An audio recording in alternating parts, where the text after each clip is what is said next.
जिंदगी का सबसे शुभ समय वही होता है, सबसे अच्छा समय वही होता है, जहाँ पर आत्मज्ञान की चर्चा होती है। बाकी चर्चाएं तो हमारे जीवन में हुए करती हैं, कहीं न कहीं, लेकिन सबसे शुभ समय वही समय होता है, जहाँ पर आत्मा की चर्चा होती है, परमात्मा की चर्चा होती है। हम क्या हैं? हमारा स्वरूप क्या है? हमारा घर कहाँ है? हमारा पिता कौन है? हम क्यों क्यों इस धराधाम पर आ गए?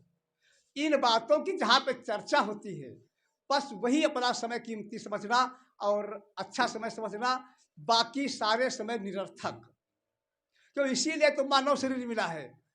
हम इसीलिए तो धराधाम पे आए हैं, क्योंकि ये समझने का मौका सिर्फ मानव शरीर में ही मिला हुआ है। और जितने भी शरीर धराधाम पर है, इस सृष्टि में जितने भी शरीर हैं, कोई नहीं समझ सकता कि मेरा घर कहाँ है, मेरा स्वरूप क्या है, मेरा पिता कौन है। कोई नहीं समझ पाएगा। ये समझने के लिए सिर्फ सृष्टि का सबसे कीमती मानव शरीर ही है।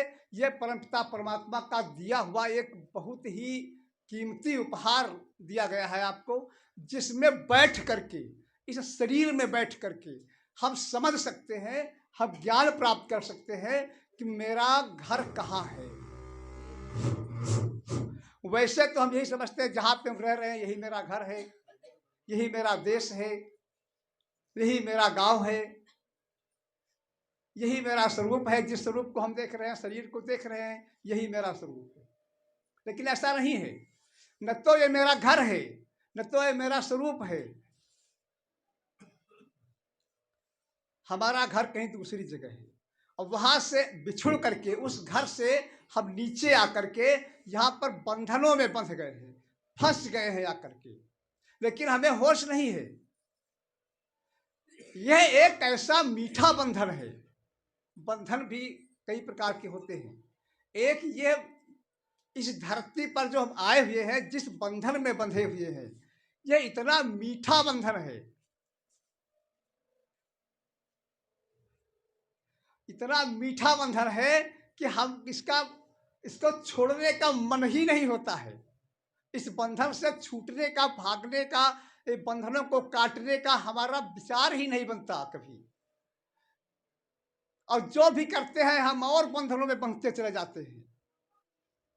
एक राजा साहब शिकार खेलते खेलते एक जगह पहुंच गए जंगल को, और धीरे धीरे रात हो गई, और बरसात का महीना था, और उधर से बहुत तेज बारिश शुरू हो गई, बिजली बहुत तेज चमक रही थी। तो राजा ने सोचा अब भाग कर कहाँ जाए, इस जंगल में कहीं ठिकाना नहीं, कहीं कोई छाया नहीं। अब जंगल में फंस गए बेचारे। तब तक क्या देखा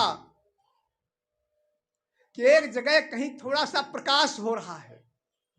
तो राजा साहब ने सोचा कि वहां चले, कोई वहां रह रहा होगा, शायद थोड़ी बहुत छाया मिल जाए, तो रात किसी तरीके से पार करें और सुबह अपने राज्य को चले जाएंगे।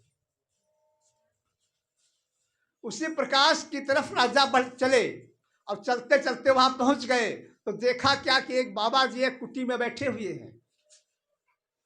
अब एक थोड़ा वहां पे एक थोड़ा सा दीपक टिमटिमा रहा है, प्रकाश हो रहा है उसी में।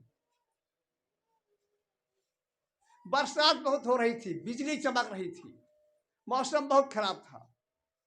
राजा साहब ने कहा उस बाबा से, महाराज एक रात के लिए हमको यहाँ रोक दो, शरण दे दो, और सुबह अपने घर चले जाएंगे, अपने राज्य को।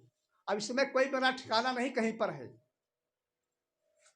तो बाबा ने कहा देखो ऐसा है, यहाँ हम किसी को रुकने नहीं देते हैं, यहाँ से तुम भाग जाओ,